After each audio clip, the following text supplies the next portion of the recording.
ప్రియమైన సోదరి సోదరులారా, ఈరోజు టీచర్స్ డే అని మనము చేస్తున్నాం కదా.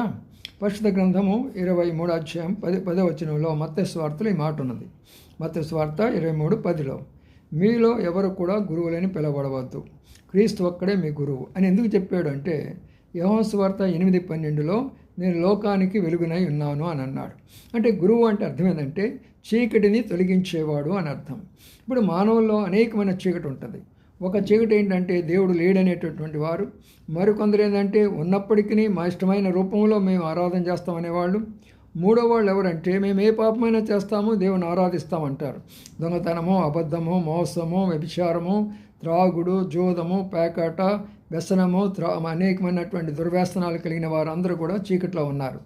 ఆ చీకటిని పోగొట్టడానికి ప్రభువు యేసుక్రీస్తు వారు వచ్చాడు. అందుకని ఆయన ఆ ఉపదేశం చేశాడు. పాపాన్ని క్షమించడానికి, పాపాన్ని గురించి బోధించడానికి,